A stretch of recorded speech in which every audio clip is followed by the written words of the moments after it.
Breaking చూస్తున్నాం. తెలంగాణలో ఎన్నికల వ్యూహాలను బీజేపీ మరింత స్పీడప్ చేసింది. ఓవైపు అభ్యర్థుల జాబితాను సిద్ధం చేస్తూ మరోవైపు ప్రజల్లోకి వెళ్లేందుకు పక్కా ప్రణాళికలు రచిస్తోంది. ముఖ్యంగా అధికార పార్టీ వైఫల్యాలను ఎక్కడికక్కడ ఎండగడుతూ మరోవైపు కాంగ్రెస్ విధానాలను టార్గెట్ చేయబోతున్నారు కమలం నేతలు. ఈ రెండు పార్టీలు తెర వెనుక జోడీ కట్టాయని ఆరోపణలు చేస్తూ ఓటర్లను ప్రసన్నం చేసుకునే ప్రణాళికలను తయారు చేస్తుంది భారతీయ జనతా పార్టీ. మరోవైపు అక్టోబర్ 2వ వారంలో అభ్యర్థులను ఫైనల్ చేసే అవకాశాలున్నట్లు సమాచారం.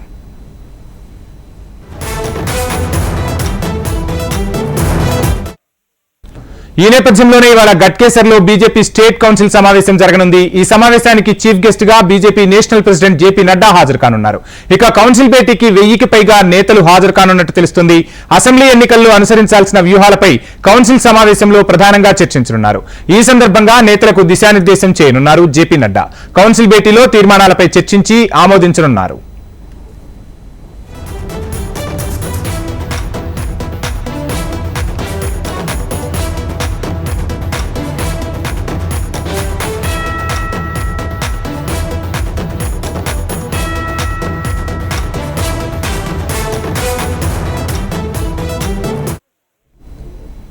అటు అసెంబ్లీ ఎన్నికల నేపథ్యంలో రాష్ట్రంలో పర్యటించే ముఖ్య నేతల బహిరంగ సభలకు సంబంధించిన షెడ్యూల్ కూడా ఖరారు చేసే అవకాశం ఉంది. అయితే ఈ స్టేట్ కౌన్సిల్ సమావేశంలోనే ఎన్నికల కార్యాచరణకు తుది రూపం ఇవ్వనున్నారు.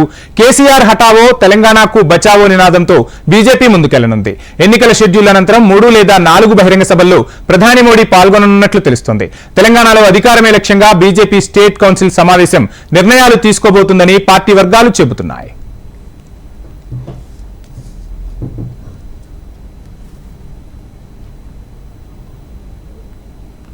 తెలంగాణలో ఎన్నికల వ్యూహాలను బీజేపీ మరింత స్పీడప్ చేసింది. ఓవైపు అభ్యర్థుల జాబితాను సిద్ధం చేస్తూ మరోవైపు ప్రజల్లోకి వెళ్లేందుకు పక్కా ప్రణాళికలు రచిస్తోంది.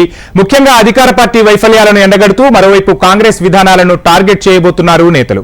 ఈ రెండు పార్టీలు తెర వెనుక జోడీ కట్టాయని ఆరోపణలు చేస్తూ ఓటర్లను ప్రసన్నం చేసుకునే ప్రణాళికలను రచిస్తోంది బీజేపీ. మరోవైపు అక్టోబర్ 2వ వారంలో అభ్యర్థులను ఫైనల్ చేసే అవకాశాలు స్పష్టంగా కనిపిస్తున్నాయి. ఇక బీజేపీ స్టేట్ కౌన్సిల్ సమావేశానికి సంబంధించి మరిన్ని డీటెయిల్స్ అందించేందుకు మా ప్రతినిధి రాజిరెడ్డి జాయిన్ అవుతున్నారు. రాజిరెడ్డి, చూస్తూ ఉన్నాం ఇటీవలే ప్రధాని మోడీ వరుస సమావేశాలు సభలు నిర్వహిస్తూ ఉన్నారు. ఇక రానున్న ఎన్నికలే టార్గెట్ గా బీజేపీ పావులు కదుపుతున్నట్టు తెలుస్తుంది. ఈ రోజు సమావేశంలో ఎలాంటి కీలక నిర్ణయాలు తీసుకునే అవకాశం ఉంది?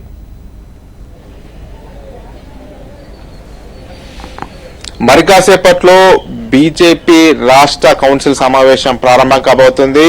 దీనికి ముఖ్య అతిథిగా బీజేపీ జాతీయ అధ్యక్షుడు జేపీ నడ్డా హాజరు కాబోతున్నారు.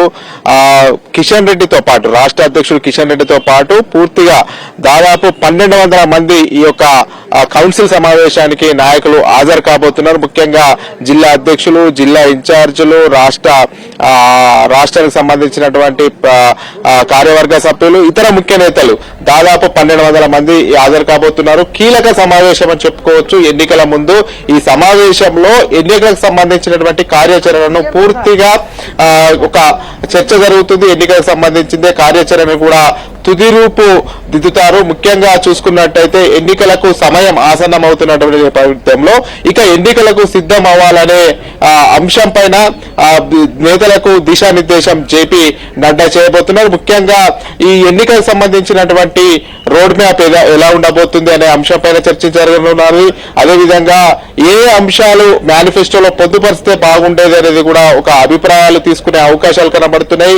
అంతేకాకుండా నేతలకు సంబంధించినటువంటి అంటే ఇప్పటికే ప్రధానమంత్రి నరేంద్ర మోడీ 2 బహిరంగ సభల్లో అటెండ్ అవ్వడము, బీజేపీకి ఊపు రావడము, అదేవిధంగా గిరిజన యూనివర్సిటీని, పసుపు బోర్డును, కృష్ణా ట్రిబ్యునల్ ఇలా ప్రకటించడము, దీంతో బీజేపీలో పెద్ద ఎత్తున జోష్ నెలకొంది. ఇదే వాతావరణం ఎన్నికల వరకు కంటిన్యూ అవ్వడము, అదేవిధంగా ముఖ్య నేతలైనటువంటి అగ్రనేతలైనటువంటి బీజేపీ జాతీయ నాయకుల దాదాపు బహిరంగ సభలు ఒక 40 నుండి 50 బహిరంగ సభలు ఏర్పాటు చేయాలని కూడా పార్టీ నిర్ణయించింది. ఈ యొక్క నేపథ్యంలో ఆ యొక్క బహిరంగ సభలు ఎక్కడ పెట్టాలి, ఎక్కడ పెడితే బాగుంటుంది, ఏ జిల్లాల్లో ఏర్పాటు చేస్తే బాగుంటుంది, ఏ నియోజకవర్గాల్లో ఏర్పాటు చేస్తే బాగుంటుంది అనే అంశం పైన చర్చ జరిగే అవకాశాలు కనబడుతున్నాయి. ఎన్నికలకు సంబంధించినటువంటి కార్యాచరణకు తుది రూపు తీర్చే అవకాశం ఉంది, దిద్దే అవకాశం ఉంది. ముఖ్యంగా చూసుకున్నట్టయితే ఇప్పటికే అధికారమే లక్ష్యంగా అడుగులు వేయాలని బీజేపీ భావిస్తుంది. ఒకవైపు బీఆర్ఎస్ ను, మరోవైపును కాంగ్రెస్ ఏ రకంగా ఎదుర్కోవాలి, వాళ్లకు ప్రత్యామ్నాయ శక్తిగా ఏ రకంగా ముందుకెళ్లాలి, ప్రజల్లో బీజేపీ పైన ఏ రకంగా విశ్వాసం కలిగించాలి, అదే విధంగా బీఆర్ఎస్ బీజేపీ ఒకటే అనే ప్రచారాన్ని ఏ రకంగా తిప్పికొట్టాలి, అదే విధంగా కాంగ్రెస్ బీఆర్ఎస్ ఒకటనే ప్రచారాన్ని ప్రజల్లోకి ఏ రకంగా తీసుకెళ్లాలి, అదే విధంగా బీజేపీ తెలంగాణలో అధికారంలోకి వస్తే ఏం చేస్తామో ప్రజల్లోకి ఏ రకంగా చొచ్చుకెళ్లాలి, ఏ రకంగా చెప్పాలి, ఈ అంశాలన్నింటినీ కూడా ఈ కౌన్సిల్ సమావేశంలో నిర్ణయం తీసుకునే అవకాశం ఉంది. అదే కాకుండా తెలంగాణ ఎన్నికల కోసం 26 మందితో కేంద్ర కమిటీని కూడా వేశారు. ఆ కమిటీలో ఉన్నటువంటి సభ్యులు కూడా ఈ యొక్క సమావేశంలో పాల్గొనబోతున్నారు. వారికి ఒక్కొక్కరికి ఒక్కొక్క జిల్లాను కూడా ఇన్ఛార్జిగా బాధ్యతలపై చెప్పారు. ఆ జిల్లాలో ఉన్నటువంటి బలాలు బలహీనతలను పూర్తిగా అధ్యయనం చేసే బాధ్యత వాళ్ళపైన కూడా ఉంటుంది.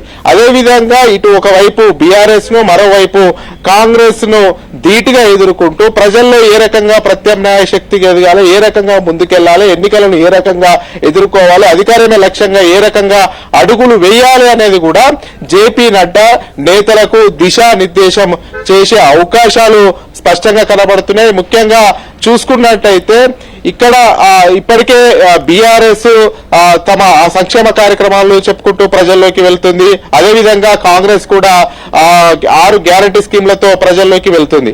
వాటికి ఆ రెండు పార్టీలను ఎదుర్కొని ప్రజల్లో విశ్వాసం నమ్మకం కలిగించే విధంగా బీజేపీ ఏం చేస్తే బాగుంటుంది, ఎన్నికలకు ఎలా సిద్ధమైతే బాగుంటుంది, అంతేకాకుండా అభ్యర్థుల ఎంపిక అనేది కూడా ఒక చర్చ జరిగే అవకాశం ఉంది. అభ్యర్థుల ఎంపిక సంబంధించి ఇప్పటికే బీఆర్ఎస్ అభ్యర్థులు 115 మందిని అభ్యర్థులు ఫైనల్ చేసింది. ఇక 1-2 రోజుల్లో త్వరలోనే కాంగ్రెస్ కూడా అభ్యర్థుల ప్రకటన చేయబోతున్న నేపథ్యంలో అక్టోబర్ 2వ వారంలో అంటే ఈ 2వ వారంలో కూడా అభ్యర్థులపైన ఒక కసరత్తు చేసే అవకాశాలున్నాయి. గెలుపు గుర్రాలనే లక్ష్యంగా తీసుకొని బారిలోకి దిగే అవకాశాలున్నాయి. అదే విధంగా కేంద్ర ప్రభుత్వం రాష్ట్రానికి ఎన్ని నిధులు ఇచ్చింది, కేంద్రం పైన ఏ రకంగా అసత్య ప్రచారాలు బీఆర్ఎస్ చేస్తుంది, వీటన్నిటి అంశాలను ప్రజల్లోకి ఏ రకంగా తీసుకెళ్లాలి. అదే విధంగా ఇప్పటికే బీజేపీ పెద్ద ఎత్తున ప్రచారం చేస్తుంది. 9 సంవత్సరాల కాలంలో 9 లక్షల కోట్లు తెలంగాణకి ఇచ్చాము, ఇవన్నిటిని కూడా ప్రజల్లోకి తీసుకెళ్లాలి. అదే విధంగా గతంలో కాంగ్రెస్ పాలన చూశారు, అదే విధంగా బీఆర్ఎస్ పాలన కూడా చూశారు. ఒక్కసారి బీజేపీకి అవకాశం ఇవ్వండి అనేది కూడా పెద్ద ఎత్తున ప్రజల్లోకి తీసుకెళ్లాలనే ప్రచారాన్ని ముమ్మరం చేయాలనే అంశం కూడా చర్చ జరిగే అవకాశం కనబడతా ఉంది. రాజిరెడ్డి, చూస్తూ ఉన్నాం ఒకవైపు కర్ణాటక ఎలక్షన్స్ తర్వాత తెలంగాణలో కాంగ్రెస్ దూకుడు పెంచింది. ఆపరేషన్ ఆకర్ష్ పేరుతో బీఆర్ఎస్ లో ఉన్న కీలక నేతలను కాంగ్రెస్ గూటికి చేర్చుకొని సీట్లకు సంబంధించి కూడా సర్దుబాట్లు చేసే ప్రయత్నాలు జరుగుతున్నాయి. బీజేపీలో ఆపరేషన్ ఆకర్షకు సంబంధించి ఏమైనా చర్చలు జరుగుతున్నాయా? కీలక నేతలను బీజేపీలోకి తీసుకునే అవకాశం ఏమైనా ఉందా? అంటే జాతీయ స్థాయి నేతల పర్యటనలు కొనసాగుతున్న నేపథ్యంలో ఇక రానున్న పర్యటనలు ఏవైతే ఉన్నాయో, అంటే ప్రధాని మోడీ కావచ్చు, జేపీ నడ్డా కావచ్చు, అమిత్ షా కావచ్చు, ఈ పర్యటనల నేపథ్యంలో కీలక నేతలను బీజేపీలోకి చేర్చుకునే అవకాశం ఏమైనా ఉందా? ఖచ్చితంగా అటువైపే బీజేపీ అడుగులు వేస్తుందని చెప్పుకోవచ్చు. అందులో భాగంగానే అభ్యర్థుల ప్రకటన కూడా కాస్త ఆలస్యం చేస్తుంది. ఇప్పటికే ప్రధాని నరేంద్ర మోడీ 2 బహిరంగ సభల వల్ల బీజేపీలో జోష్ వచ్చిందని చెప్పుకోవచ్చు. ఇదే జోష్ ను కంటిన్యూ చేస్తూ బీజేపీ పాలిత రాష్ట్ర ముఖ్యమంత్రులతో పాటు కేంద్ర మంత్రులు, ముఖ్యమైన నేతలతో భారీ బహిరంగ సభలు ఏర్పాటు చేయాలని కూడా బీజేపీ ప్లాన్ చేస్తుంది. అయితే అభ్యర్థుల ఆశావాహులను కూడా ఇప్పటికే పెద్ద ఎత్తున అభ్యర్థులు ఆశావాహుల 6003 అప్లికేషన్స్ కూడా బీజేపీ రాష్ట్ర కార్యాలయంలో అప్లై చేసుకున్నారు. దానికి సంబంధించినటువంటి స్క్రీనింగ్ కమిటీని కూడా ఏర్పాటు చేశారు. అయితే బలమైన అభ్యర్థులు ఉన్న చోట, అంటే దాదాపు 30-40 నియోజకవర్గాల్లో బలమైన అభ్యర్థుల ఉన్న చోట మొదటగా ఫస్ట్ లిస్ట్ విడుదల చేసి ఆ తర్వాత బలమైన అభ్యర్థులను అన్వేషించే పనిలో బీజేపీ పడబోతుంది. ఎందుకంటే కాంగ్రెస్ లో చాలా మంది పోటీ చేసే వాళ్ళు ఉన్నారు. కాంగ్రెస్ పార్టీ నుంచి కూడా ఒక్కొక్క నియోజకవర్గం నుండి 2-3 పోటీ పడుతున్నారు. కానీ వారికి మాత్రమే టికెట్ లభిస్తుంది. అందులో టికెట్ రాని వాళ్ళ అసంతృప్తులు ఎవరైతే ఉంటారో వారిని కూడా బీజేపీ వైపు ఆకర్షితులు చేసే విధంగా ప్లాన్ చేస్తుంది. అది అంతేకాకుండా బీఆర్ఎస్ లో ఎవరైతే అసమ్మతి నేతలు ఉంటారో వారిని కూడా బీజేపీ వైపు తీసుకునే ఆలోచన కూడా చేస్తుంది. మొత్తానికి చూసుకున్నట్టయితే బీజేపీ చెప్తుంది అటు కాంగ్రెస్ నుంచి ఇటు బీఆర్ఎస్ నుంచి పెద్ద ఎత్తున ఇక చేరికలు ఉంటాయని కూడా బీజేపీ చెప్తున్నటువంటి పరిస్థితి కనబడతా ఉంది. Vamshi, thank you Rajireddy.